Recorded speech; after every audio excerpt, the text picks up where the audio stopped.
ini iman digabungkan, boom! Apapun bisa berubah. Jangan hanya doa. Doa tanpa iman itu lembek, percuma. Iman tanpa doa, hanya iman cetusan, tiada taburan air mata. Gabungkan ini, doa dan iman, boom! Coba kalau doa sama iman digabung, keluar apa? Doa dengan iman? Kan, tulis, saya ajarkan bahasa Indonesia versi sorga. Doa dan iman gabunglah, boom! Tuliskan, P-E-R-U-B-A-H-A-N. Doa plus iman, matematika Allah sama dengan perubahan.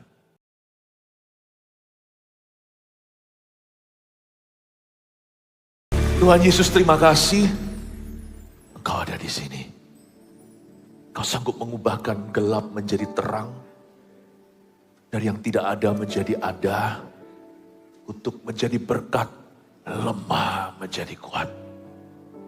Thank you. Di hari Natal ini, kami bukan merayakan baby di palungan. Tapi Allah yang Maha Kuasa, penasehat ajaib. Bapa yang kekal, Raja damai. Alirkan kuasa-Mu, membebaskan mereka yang perlu. Jamalah setiap jiwa yang haus dan lapar. Yang di sini, yang jauh maupun dekat. Yang online, khususnya yang onsite ada di tempat. Berkati umat-Mu Tuhan. Jadikan umat-Mu berkat. Terima kasih Bapa. Hamba sembunyi di balik salib-Mu. Nyatakan kehendak-Mu. Dalam nama Yesus. Haleluya. Amin. Berikan tepuk tangan untuk Tuhan. Kita siapkan Alkitab kita, buka dulu di 1 Tawarik, pasal yang ke-4. Yabes! Oh haleluya. Kita akan belajar bagaimana mengubah kutuk menjadi berkat. Doa Yabes ini bukan sekedar doa, tapi sebuah cerita biografi orang yang memutar balik nasibnya. Mari kita akan baca bersama-sama 1 Tawarik pasal yang ke-4. Ayat 9 dan ayat 10. Yabes lebih dimuliakan daripada saudara-saudaranya. Nama Yabes itu diberi ibunya kepadanya. Sebab katanya, aku telah melahirkan dia dengan kesakitan. Yabes berseru kepada Allah Israel, katanya, kiranya engkau memberkati aku berlimpah-limpah dan memperluas daerahku. Dan kiranya tanganmu menyertai aku dan melindungi aku daripada malapetaka. Sehingga kesakitan tidak menimpa aku dan Allah mengabulkan permintaannya itu. By now PAW sudah harus tahu lagu apa yang saya pilih nanti untuk kita nyanyikan ya. Tolong disiapkan. Yabes ini bicara tentang seseorang yang datang ke dunia tidak mendapatkan sambutan welcome home. Tapi hidupnya disesali. Tak lain oleh ibunya sendiri. Penolakan manusia yang paling dahsyat itu bukan penolakan teman, pacar. Itu gak seberapa.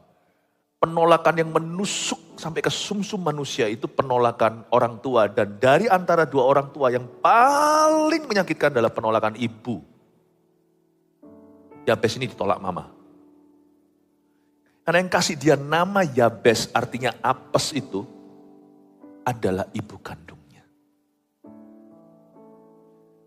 Yabes lebih dimuliakan daripada saudara-saudaranya ayat 9. Kata lebih dimuliakan itu bukan berarti Tuhan pilih kasih. Mulia di sini itu di perjanjian lama dalam bahasa Ibrani. Salah satu kata untuk mulia adalah kavod yang artinya bahasa Jawanya mirip abot. Tapi abot itu bukan berat, beban, stres. Berbeban berat, letih lesu dan berbeban berat. Bukan. Berat di sini itu berbobot. Kita bisa membedakan orang yang pembicaranya berbobot dan orang yang tidak punya kualitas kata-kata. Orang gak punya kualitas kata-kata itu kalimatnya hampa, bukan soal fasih lidah. Belum lagi kalau orang itu perkataannya berisi, lalu penataan pemilihan kalimatnya juga bagus. Nah itu gak gampang loh, itu pasti Roh Kudus. Bobot itu kelihatan ketika kita ngomong dengan seseorang. Belum lagi kehidupan, kita bisa membedakan. Ada orang tertentu itu hidupnya ya gitu-gitu aja.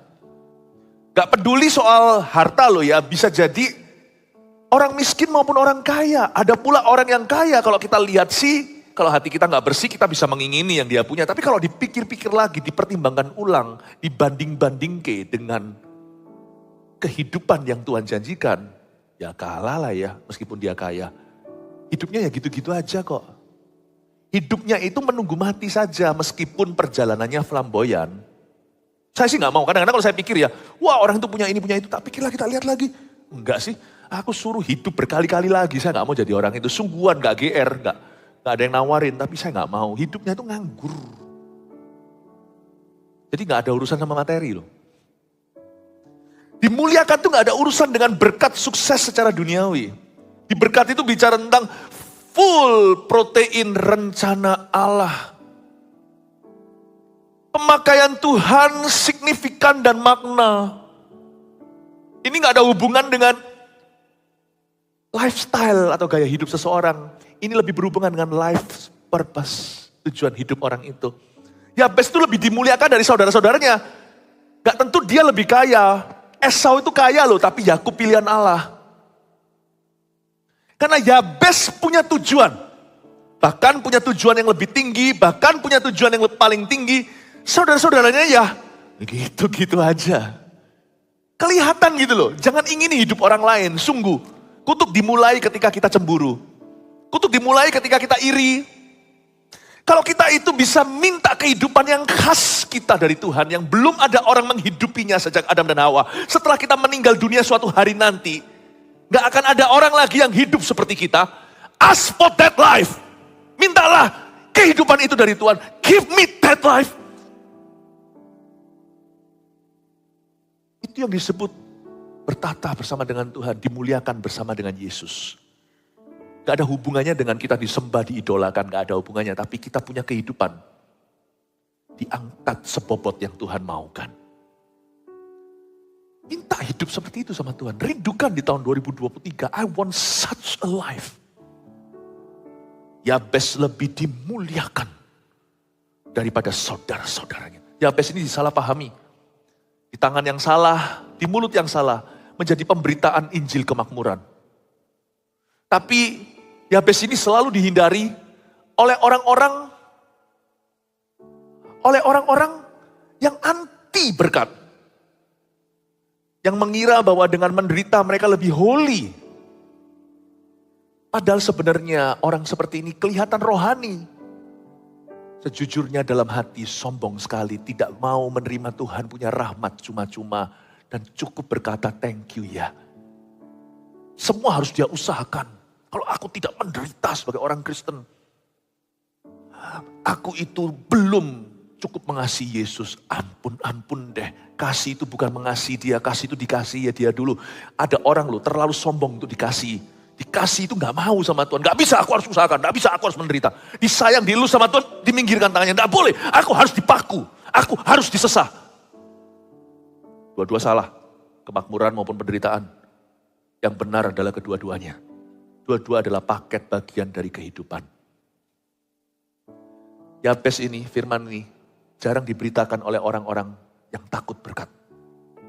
Tapi diberitakan ngawur oleh orang-orang yang berkat tok. Pikirannya hanya berkat melulu. Makanya saya coba sekarang khotbahkan Yabes ini, menjadi berkat itu bukan soal materi. Bahkan diberkati. Yabes ini bisa mengubah nasibnya, ini yang harus kita pelajari. Berkat itu susulan aja. Yabes lebih dimuliakan daripada saudara-saudaranya. Mau tahu kenapa Yabes dimuliakan? Kita akan segera tahu rahasianya. Tapi dimulai dengan biografinya dulu saat dia dilahirkan. Semua dimulai dengan sangat-sangat buruk sekali. Dia punya permulaan itu bukan permulaan yang rendah hati atau humble beginning. Permulaannya dia itu permulaan gak bagus. Yabes ini tipe orang kalau bangun tidur bukan ku terus mandi, bangun tidur menginjak kaki sendiri. Tidak gampang dia bangun tidur di sisi ranjang yang salah. Nama Yabes itu diberi ibunya, dikasih mamanya kepadanya sebab katanya, aku telah melahirkan dia dengan kesakitan. Arti kata Yabes itu adalah kesakitan, pain. You are a pain to me, my son. Gak enak loh itu. Dia belum bisa berbuat apa yang baik maupun apa yang jahat. Dia sudah ditolak mentah-mentah sama mama. Ibunya berkata, kamu itu adalah kesakitan di hidupku. Kayaknya sih dia ini lahirnya tidak direncanakan. Lalu waktu proses kelahirannya susah, keluar dikutuki sama mama. Kutuk orang tua itu kuat. Makanya Yabes itu bisa break free, dia bisa lolos dari itu dan dia bisa luput dan berubah 180 derajat. Dan nasibnya bisa berputar balik demikian rupa, bertolak belakangan dengan kutukan mama. Saya rasa Yabes yang patut mendapatkan gold button dari Tuhan. Saya beritahu, Yabes harus kita pelajari hidupnya. Nama Yabes dikasih mamanya, artinya kesakitan. Jangan pernah remehkan loh. Misalkan kalau kita dikasih nama yang gimana itu berarti dia dari SD, sekolah dasar, sudah kerap kali dibully. Coba kalau mama kasih dia nama, misalkan nih, bukan mama ya, marah nggak anaknya menurut Anda? Kalau papanya pada waktu ditanya sama suster nama anaknya apa, dituliskan lalu habis itu didaftarkan secara sah, masuk ke KK, masuk ke sertifikat kelahiran, namanya anaknya kan lucu. Dia bayangkan nanti anak ini bulat, nanti besarnya itu kan masih bayi belum punya rambut. Nanti kalau dia sudah lebih besar sedikit sebagai anak kecil, nanti potongannya dibuat poni. Maka anak itu dikasih nama Dora. Papanya mungkin seneng itu, lihat itu lucu. Aku kepingin anak perempuanku namanya Dora. Tapi A, B, C, D, E, F, G, H, I, J, K, L, M, N, O, P, Q, R, S, T, R sama S itu kan sebelahan. Lah diketik tangannya jempolnya besar. Kepencetlah T-nya, bukan R-nya, tapi S-nya. Dari Dora jadi dosa. Anaknya masuk sertifikat namanya dosa. Papanya gak koreksi, ngamuk gak tuh anak? Bayangin di sekolah, dosa. Padahal gak sengaja. Semua orang panggil dia orang berdosa, pendosa. Dia pasti pulang, kenapa Dora dipanggil dosa di sekolah? Kenapa papa gak koreksi, cepet pak ganti namanya. Misalkan ini gak masuk akal tapi hanya ilustrasi belaka. Gak sengaja aja anak bisa kepahitan loh. Dibully terus menerus, pendosa lu, orang berdosa, dosa. Apalagi disengaja. Mamanya passionately dengan gairah memberi dia nama itu, entah mamanya dendam apa sama anak ini. Kan ada orang tua yang superstisi, orang tua zaman kuno, zaman modern masih ada sih. Yang merasa bahwa nasibnya itu berubah karena hadirnya anaknya. Jadi benci sama anak itu. Ada loh orang tua begitu, makanya untuk orang tua demikian, untuk anak yang diginikan selalu ada antibiotik dari Tuhan. Tuhan memberikan satu ayat dalam firman yaitu di kitab Mazmur bunyinya. Sekalipun ayahku dan ibuku menolak aku Tuhan menyambut kamu. Itu kata-kata pemazmur, sekalipun ayahku, ibuku menolak aku, engkau Tuhan tetap menyambut saya. Nama Yabes diberi ibunya masuk sertifikat, artinya pain. Atau rasa sakit. Dan ayat 10 bunyinya begini, maka Yabes mengutuki mamanya kembali. Ada gak ya? Maka Yabes mengeluh. Gak ada tuh. Malahan Yabes berseru. Inilah titik balik. Iman. Katakan iman. Titik balik itu doa. Katakan doa. Doa iman. Boom. Doa yang lahir dari iman. Membangkitkan orang sakit. This is a pen, this is an apple. Apple pen. Ini doa, ini iman digabungkan. Boom. Apapun bisa berubah. Jangan hanya doa. Doa tanpa iman itu lembek, percuma. Iman tanpa doa, hanya iman cetusan, tiada taburan air mata. Gabungkan ini, doa dan iman, boom. Coba kalau doa sama iman digabung, keluar apa? Doa dengan iman? Kan, tulis, saya ajarkan bahasa Indonesia versi sorga. Doa dan iman gabunglah, boom. Tuliskan, P-E-R-U-B-A-H-A-N. Doa plus iman, matematika Allah sama dengan perubahan. Kasih tepuk tangan tuh Tuhan. See, that's the power of prayer. Itulah kuasa doa, itulah kuasa iman. Makanya Yakobus berkata, doa yang lahir dari iman akan menyembuhkan orang sakit itu. Elia manusia biasa, tapi doa orang percaya bila dengan orang benar, bila dengan yakin didoakan sangat besar kuasanya. Pahami kuasanya. Inilah rahasia Yabes. Kalimat ayat 10, kalau ayat 9 itu kan hanya biografi. Ayat 10 itu pilihan pribadi. Yabes berseru. Kalau berdoa itu biasa, kalau berseru itu berarti berdoa dengan iman. Yabes berseru kepada Allah Israel katanya. Ya coba ya, dia doanya apa? Apakah dia minta kemakmuran? Yabes sering disalah ngerti.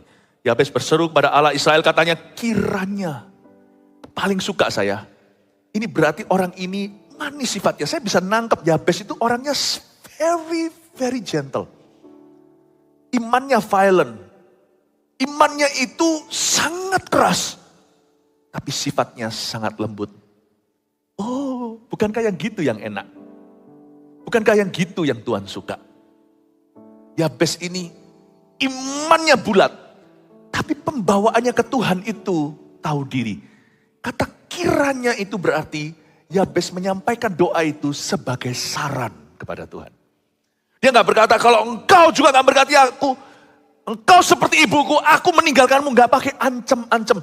Doa yang mengubah itu gak pakai ancaman. Jadi jangan pernah kita ngancam Tuhan. Kalau engkau tidak berikan atau melakukan ini bagi aku akan titik-titik. Gak usah digitukan. Doa yang gak mempan sama Tuhan juga salah satunya adalah doa yang dibumbui janji-janji palsu atau janji-janji benar tapi belum teruji. Apakah Anda akan bisa genapi? Kalau sampai aku sembuh, aku mau melayani Tuhan kemana-mana aku mau misi. Kalau aku keluar dari hutang, aku mau membangun gereja Tuhan. Gak usah. Gak perlu. Doa itu gak usah pakai ancam. Doa juga gak usah pakai iming-imingan. Doa itu cukup beriman di poros tengah. You believe or not that God can change your faith. Anda percaya atau tidak kalau Allah bisa mengubah dan sanggup dan cukup berkuasa untuk mengganti nasibmu. Yabes berseru dan dia berkata, kiranya. Tapi jangan dianggap kiranya itu cupu bahasa anak muda. Jangan dianggap lemah. Lemah lembut itu tidak sama dengan lemah lunglai, apalagi lemah gemulai. Anda harus hati-hati dengan orang yang itu orang bisa jadi paling keras kepala. Malah orang yang sukanya emosian berapi-api begitu, coba lihat digertak sedikit. Kain. Hati-hati dengan orang yang datang ke tata Allah, dia kiranya itu karena dia menghormati Allah, tapi imannya bulat. Kalau berdoa itu lemah lembut aja, rendah hati. Tapi jangan pelin-pelan. You maunya apa sama Tuhan? Ngomong terus terang. Dan jangan gonta-ganti proposal. Doa itu gak bisa seperti orang itu urek-urek tulisan tangan. Lalu habis itu diuyel-uyel tuh kertas buang. Ganti page 2, ganti halaman 3. Doa itu yang jelas. Maunya apa dari depan? Yabes sangat clear what he wants. Yabes itu sangat jelas. Dia tahu requestnya apa, dia mengerti. Jangan sampai yang mendoakan bingung sendiri. Kutuk itu enggak perlu, kutuk itu di area abu-abu. Tapi orang yang selalu di dalam terang enggak bisa dikutuki. Kutuk itu tidak bisa hinggap kalau tidak ada lemnya. The thing ya, about kutuk ya. Misalnya kan Yabes ini dikutuki mamanya. Yabes tahu kutuk itu enggak tentu bisa berlaku kalau dia enggak izinkan. Jadi jangan takut disantet atau apa, diguna-guna, enggak usah takut. Itu enggak akan terjadi kalau Anda tidak menyerahkan percayamu. Misalnya ada orang berkata, Ci, aku lihat loh Ci, wajahmu ini Ci, aduh tahun depan ada musibah. Oh iya, waktu Anda takut, Anda serahkan iman. Anda bilang, kalau saya digituin orang saya ngomong gini, tunggu dulu Ci, tunggu dulu. Kalau saya gitu, mungkin saya kalau orangnya saya kenal dekat, misalkan kalau saya kenalnya lebih familiar, saya mungkin akan pakai candaan. Bukan untuk mengecehnya, bukan untuk menghina, tapi untuk mengalihkan perhatian. Saya bilang, loh serat yang mana Ci? Anda bisa tahu serat saya ada berapa enggak? Kalau enggak bisa jangan baca nasib saya dari muka saya. Gitu. Kalau saya mau diramal sama seseorang, saya tidak mau membuka pintu untuk kutukan. Maka saya akan tolak di depan, saya berkata no thank you. Kalau dia memaksa, saya akan berkata, tunggu dulu, ramal dulu. Saya mau tahu dulu, Anda matinya di mana, kapan, tanggal berapa. Loh ya nggak tahu, kalau gitu jangan ramal aku. Diri sendiri matinya kapan, dia nggak tahu. Kalau sampai Anda tahu berarti mau bunuh diri ya kan? Saya tanya dulu Ci. Ini Ci, gimana ya? Gak tahu siapa yang ramal. Gini loh, saya bilang, dulu you waktu mau lahir tuh, tahu nggak di kandungan mama kapan lahirnya, gimana keluarnya, di bulan berapa, prematur atau enggak? Nggak tahu. Anda datang ke dunia aja, waputsu tahu kok. Datang ke bumi aja nggak tahu kok. Saya nggak akan serahkan imanku kepadamu. Karena ada satu orang yang lahirnya dia tahu, sudah dinubuatkan berkali-kali. Seorang anak akan lahir untuk kita. Sudah nubuatkan dirinya sendiri lalu dia menjelma. Dia tahu matinya kapan, aku akan serahkan 3 hari aku akan bangkit. Yang kayak gitu, nggak perlu ramal lagi. Ikut dia saya pasti, ikut kamu abu-abu. Sorry ya. Nggak usah takut. Nggak usah takut. Orang mau mengutuki Anda sekalipun jikalau itu ibumu, kalau tidak ada alasan kutuk itu melekat, kalau Anda tidak melanggar firman Tuhan, nggak bisa itu kutuk. Kutuk itu nggak bisa tumbuh di area yang ada Tuhan dan ketaatan. Cannot. Saya tadi ada cerita tuh di Hong Kong, dulu di bawah jembatan. Orang-orang yang frustrasi, Hong Kong kan negara yang maju. Kota itu kan kota kejam sekali. Orang jalannya pun cepat. Gak ada lembek pelan-pelan. Itu orang dikejar waktu adalah uang. Kadang-kadang kan frustrasi, banyak stresnya. Mereka benci sama bosnya gak tahu pengertian, gak kasih mereka liburan. Jadi mereka tuh bawa fotonya bosnya di bawah jembatan. Ada encim-encim yang duduk di sana pakai kursi pendek dan pakai bakyak. Kita bisa bayar gak mahal-mahal. Itu foto ditaruh di sana, dipukul-pukul dan dikutuki oleh encim-encim itu. Ini profesional. Ini adalah orang yang secara profesional mengutuki dan berbayar. Ya, lalu dia kutuki-kutuki gitu. Gak usah takut lah, orang sedunia bisa mengutuki Anda. Kalau Anda tidak salah, maju tak gentar, kata lagu nasional. Jangan mengasihani diri sendiri. Ketika Anda mengasihani diri sendiri, ada bolong, ada lubang secara rohani. Di situ setan masuk. Setan masuk bukan karena kutukan itu, setan masuk karena kau takut. Karena kau tertuduh. Yabes tahu, mamaku benci aku. Dia pikir-pikir, karena apa ya? Nggak karena apa-apa. Bahasa Inggrisnya, no what. Nah kalau orang tanya mengapa ya, no why. Nah kenapa kok aku itu dikutuki? Nggak, no. Dia nggak benci mamanya. Coba lihat baca ayatnya. Dia nggak minta pembalasan, nggak minta apa segalanya. Obviously dia mengampuni. Dia langsung bawa nasibnya sendiri. Kalau mamaku waktu itu tidak bisa pertahankan atau tidak bisa bela nasibku, aku bela nasibku sendiri, wong aku anak Tuhan. Dia bawa itu ke hadirat Allah dan berkata, kiranya saran ya, powerful loh doa Yabes ini. Yang memutarbalikkan bukan hanya berseru, tapi seruannya apa, kontennya perlu. Orang bisa berseru tapi nangis-nangis demi supaya nangis. Jangan, itu buang air mata. Kalau memang Anda nangis, nangislah dengan isi yang jelas. Tahu itu jangan kosongan, tahu itu kalau bisa tahu isi. Nasi itu jangan nasi putih, nasi itu harus ada lauknya. Jangan hanya berseru, menangis saja percuma. Menangislah sambil maju menabur benih. Coba baca itu di Mazmur. Mereka yang begitu akan menuai sampai membawa pulang berkasnya. Jangan hanya menangis doang. Menangis itu sekaligus aku sudah nangis, sekalipun aku sudah sakit. Maka aku akan isi tangisanku dengan pesan yang jelas. Kiranya saran Tuhan. Kalau kiranya engkau membalas musuhku. Kiranya engkau bunuh tetanggaku. Nah kayak gitu Tuhan jadi muak. Tapi kalau kiranya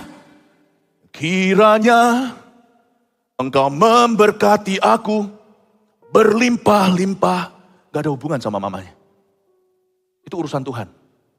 Karena dia anak. Dan memperluas daerahku.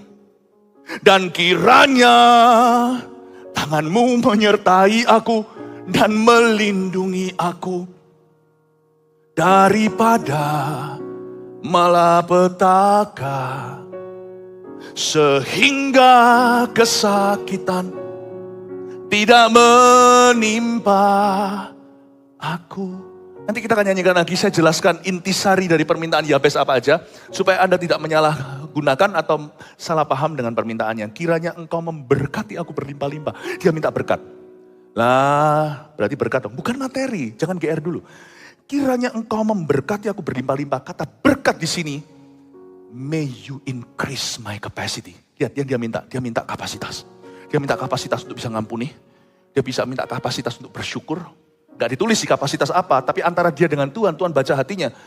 May you bless me, biarkan kiranya engkau memberkati aku berlimpah-limpah itu. Kasih aku abundant capacities. Kasih aku kapasitas yang melimpah ruah. Kalau ngampun itu gak pas-pasan demi supaya aku pas, gak kepahitan. Saya gak mau kalau permainan sepak bola itu tendangan bebas sama setan. Aku mau gol jelas.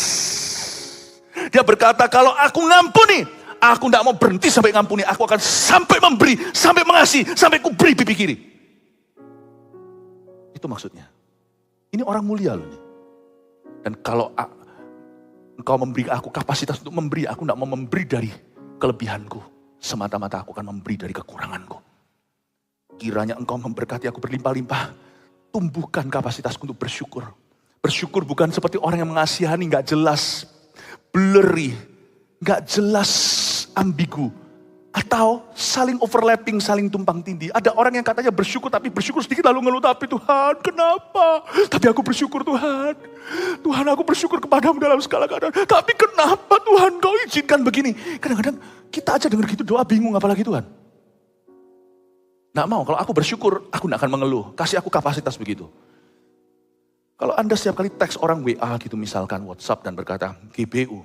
Anda harus tahu maksud GBU. Saya pernah khotbah ini berapa waktu yang lalu. Apa artinya blessing? God bless you, may God bless you. Temanku, semoga Tuhan memberkatimu. Kata berkat di situ artinya may God increase you. Itu bukan soal materi dulu. Bisa materi, bisa tidak. May God increase you. Yabes menantang, bukan menantang dengan tanda kutip, dia datang menyerbu tata Allah, minta kapasitas. He asked for righteous capacities. Dia minta kapasitas iman. Kalau aku percaya, aku tidak mau hanya memindahkan gunung. Aku akan memindahkan seluruh negara. Aku akan pindah kerajaan dari kerajaan setan ke kerajaan Tuhan. Yabes minta kapasitas iman supranatural. Sebab proyek-proyeknya nanti membutuhkan itu. Powerful nih orang. Makanya orang gini gak bisa stay dikutuki. Paham maksud saya? You cannot stay cursed. If your heart is so blessed. Your head can stay cursed.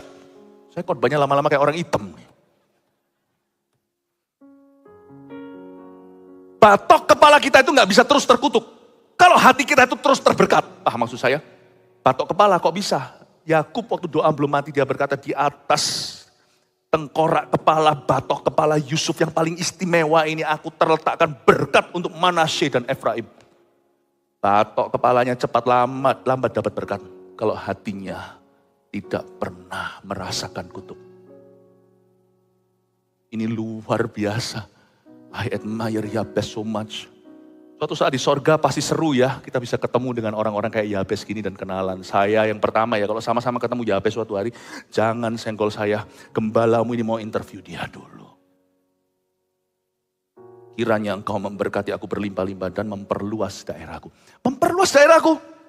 Emangnya dia punya properti apa? Menurut saya dia gak terima warisan. Karena Yabes dianggap keapesan atau kesakitan. Tapi Yabes pasti punya sesuatu lah. Bagaimanapun juga dia anak ya kan. Kiranya engkau memberkati aku berlimpah-limpah dan memperluas daerahku. Katakan memperluas daerahku. Saya akan jelaskan ini. Katakan memperluas daerahku. Memperluas daerahku ini bukan berarti Yabes punya daerah. Tapi sedikit yang dia miliki, Tuhan di tanganku tolong dijadikan lebih banyak. Bukan lebih sedikit. Ini bukan keserakahan atau greedy. Ini sama seperti Yesus pegang 5 roti 2 ikan. Kalau 5 roti 2 ikan itu di tangan orang yang tidak pengalaman, apalagi di tangan anak kecil itu pasti dimakan.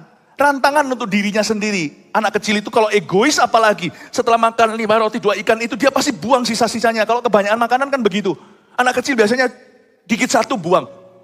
Tapi di tangan Yesus memberi makan 5.000. Yabes minta, apapun sedikit yang kumiliki, bantu aku kelola.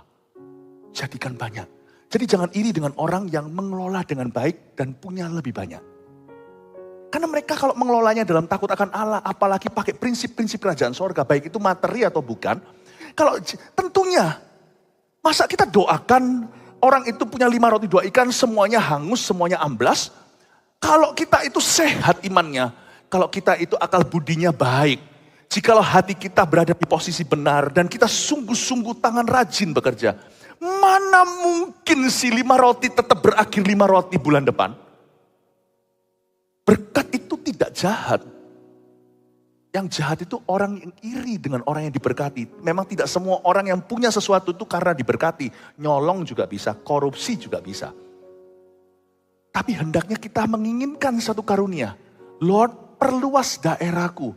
Kalau di tanganku cuma satu, asal aku tidak iri. Ketika aku iri dengan apa yang orang lain miliki, ada bolong di hati. Aku pasti tidak bisa mengelola yang satu ini. Pasti tidak aku hargai. Izinkan aku. Mau ada banyak kayak di tanganku atau sedikit atau banyak. Pokoknya kalau di tangan saya jadikan lebih banyak. Perluas. Perluas daerahku. Itu permintaan kapasitas sekali lagi. Yabes tidak iri sama saudara-saudaranya. Perluas daerahku. Increase my territory. Lalu gak hanya itu. Kiranya tanganmu menyertai aku setelah itu ya. Tanganmu menyertai aku. Yabes itu punya satu kebiasaan, makanya dia beda. Jangan sampai kita itu iri sama berkat orang lain, karena orang lain bayar harganya pun beda. Paham maksud saya? Yabes ini selalu ngundang tangan Tuhan. Orang bilang cari wajahnya. Yabes gak cuma cari wajah Tuhan, dia juga nunggu tangannya. Nah perbedaannya di sini, orang cari wajah Tuhan, pokoknya berkenan. Tapi apapun yang dia kerjakan sendirian, dia tidak mulai dengan Tuhan. Makanya di video baru untuk 2023, saya ada bilang begini, mulai segala sesuatu dengan doa. Begin everything with prayer. Yabes tipe orang gitu, kalau dia pengusaha atau kalau dia seorang mahasiswa sebelum ujian, bahkan sebelum dia belajar. Dia punya iman itu masuk akal, dia bukan tipe orang yang gak belajar lalu minta mujizat supaya besok dapat A+. Sebelum dia belajar, dia sudah nabur dalam doa dan dia berkata, bantu aku untuk menyerap secara maksimal. Kiranya tanganmu menyertai aku. He always begins everything with God's hand dulu. Dia selalu memulai segala sesuatu dengan tangan Tuhan. Hari ini saya bisa bayangkan dia tipe seorang penjaga toko atau pemilik toko. Kalau datang ke toko itu dia datang 15 menit sebelum yang lainnya. Meskipun dia sudah saat teduh sendiri di rumah. Masih semuanya itu jeruji. Masih belum dibuka. Masih buka sempit gitu. Cuman mungkin 1-2 pegawai masuk. Dia tutup pintunya. Dan dia berkata, Tuhan ku serahkan toko ini kepadamu. Kiranya tanganmu menyertai aku hari ini. Makanya beda di hasil akhirnya. Orang yang berjalan sendiri ya gak lihat Tuhan. Tapi orang yang jalan dengan Tuhan sepanjang hari. Ku nikmati pertolongan dari Tuhan. Ku rasakan kelimpahan berkat-Mu oh Tuhan. Segala jalan yang Kau tunjukkan membawa pada kehidupan. Ku rasakan kasih Tuhan pulihkan jiwaku. Ku bersyukur sebab Roh Kudus telah menuntun hariku. Ku cinta Kau Yesus Tuhan. Ku cinta Kau Yesus Tuhan. Sungguh Kau segalanya bagiku. Tapi tokonya sepi hari itu meskipun dia doa pagi. Gak ada jaminan kalau tokonya rame. Tapi gak apa-apa. Karena dia berdoa dulu akhir harinya bersyukur. Dia berkata gak rame hari ini gak apa-apa. 明天会更好. Tomorrow will be better. Lain attitude-nya, paham maksud saya? Sikapnya lain dengan orang, wah aku gak doa lalu marah-marah katanya Tuhan baik, aku udah pelayanan kok masih belum juga dikasih rezeki. Beda, orang yang mulai dengan tangan Tuhan berakhir di hatinya. Akhir hari dia berkata gak apa-apa hari ini gak rame. Aku usaha lagi, ku bersyukur sebab Roh Kudus telah menuntun tokoku. Ku cinta Kau Yesus Tuhan. Ku cinta Kau, Yesus Tuhan. Sekalipun tokoku sepi, sungguh Kau segalanya bagiku. Coba enggak cepat lambat apa diberkati? How can you stay cursed? If your heart is such a blessing. Oh, gimana mungkin kau tetap dikutuki? Kalau hatimu begitu banyak berkat di dalamnya. Jangan sibuk kejar berkat lah. Sibuk aja jadi berkat. Lama-lama kutuk pun jadi berkat. Ya kan? Buruknya gini kalau sisi lainnya. Kalau Anda mau orang lain sakit, gak usah sakiti orang lain. Anda aja yang sakit, tularkan sakit itu. Mau berkat? Nggak usah minta berkat. Jadilah berkat. Lama-lama kutuk pun semua nurut jadi berkat ketularan. BBC tahun 2023 menjadi berkat dulu. Jadi berkat itu bukan sama orang dulu. Jadi berkat itu sama Tuhan. Tuhan tuh senang lihat Yabes. Kok bisa ini orang ini attitude-nya gini? Kok bisa sikapnya kayak begini? Apa-apa kok udah ada ya di Israel yang kayak gini. Selain dia. Makanya coba baca semuanya itu keturunan Yehuda dari cabang lain. Cuman Yabes yang disebut gitu. Gimana bisa namanya kutuk itu tahan lama? Gak mungkin. Kutuk itu gak sekuat yang kau kira. Baik itu santet guna-guna atau dikutuki orang atau dijahilin, dijahati. Gak bisa lama, percayalah. Semua kutuk itu ada tanggal kadaluarsanya. Beberapa pun tidak pernah diaktifasi karena gak menemukan tanah yang subur untuk bertumbuh di sana. Jadi kalau berkat perlu tanah yang subur, kutuk juga perlu tanah yang subur. Kalau berkat itu perlu pupuk yang baik, kutuk perlu kotoran di dalam hati dan di dalam jiwa. Kalau gak ada kotoran dalam diri Anda, kutuk mau makan apa? Paling Anda rasakan hanyalah serangan fajar sesaat, bus gitu aja. Lalu habis itu, hilang seperti soda. Gak usah takut. Gak usah takut apa orang mau ngomong apa, tahun depan gimana lah. Gak usah takut. How can I stay cursed if my heart is so blessed? Gimana saya bisa terus dikutuk kalau hatiku begitu penuh dengan berkat Allah. Kiranya tanganmu menyertai aku dan melindungi aku daripada malapetaka. Saya tunjukkan sekarang. Bukan dia itu tidak welcome penderitaan yang perlu atau memikul salibnya setiap hari. Kiranya tanganmu melindungi aku dari malapetaka sehingga kesakitan tidak menimpa aku. Ya kan? Dia gak mau kesakitan. Ini namanya fair weather Christians. Ini hanya namanya orang Kristen iklim baik saja. Orang Kristen yang tidak mau mengalami kesakitan. Orang Kristen yang semata-mata senantiasa hanya kemakmuran. Coba pahami kata kesakitan di situ itu bukan pain, tapi defeats. Kiranya tanganmu melindungi aku dari satu ini. Kalau memang itu penderitaan aku perlu lakukan, misalkan ditampar pipi kanan, kasih pipi kiri itu double sakit. Satu ditampar masih merah, masih kemeng nih. Pipi kanannya, kasih pipi kiri lagi. Itu sakit hati, satu sakit pipi, satu sakit hati. Tapi kalau Tuhan berkata, aku lakukan, aku laksanakan, itu berarti salibku. Dia gak menolak kesakitan karena Yabes adalah orang benar. Saya buktikan dia orang benar karena doa orang benar bila dengan yakin didoakan sangat besar kuasanya. Kalau dia gak benar, mau seyakin-yakin apapun, tidak ada kalimat terakhir dan Allah mengabulkan permintaannya. Orang benar gak mungkin menolak kesakitan yang gituan. Tapi maksudnya dia kiranya tanganmu melindungi aku daripada malapetaka. Yang disebut Yabes malapetaka di sini bukan mengalah. Kalau ngalah itu bukan malapetaka, itu berkat terselubung. Kiranya tanganmu melindungi aku daripada malapetaka sehingga kesakitan tidak menimpa aku, defeat, sehingga kekalahan tidak ada di kemahku. Wow, ini sifat lebih dari pemenang. Ini Alkitabiah Roma 8. Yang Yabes katakan kesakitan di situ adalah oppression of the devil atau tekanan batin dari setan. Aku tidak mau yang gituan. Aku tidak mau kalau Tuhan memberi aku domba seperti Daud, kalau itu dicolong sama singa dan serigala, termasuk beruang, aku akan ambil domba itu dari mulutnya. Kalau itu adalah hakku dalam Tuhan, no one can take it away. Tapi kalau Tuhan yang mau domba itu, jangankan domba, Ishak pun kuberikan. Ini kesakitan yang perlu dan kesakitan yang ditimbulkan sama setan. Dia tidak mau kesakitan yang artinya oppression and possession, demonic oppression. Demonic oppression itu apa yang jelaskan dalam bahasa Indonesia? Ditekan sama setan. Bukan ditindih waktu tidur saja. Tapi ada orang yang dibelenggu setan. Pikirannya, hatinya, bisnisnya itu terus dirampoki.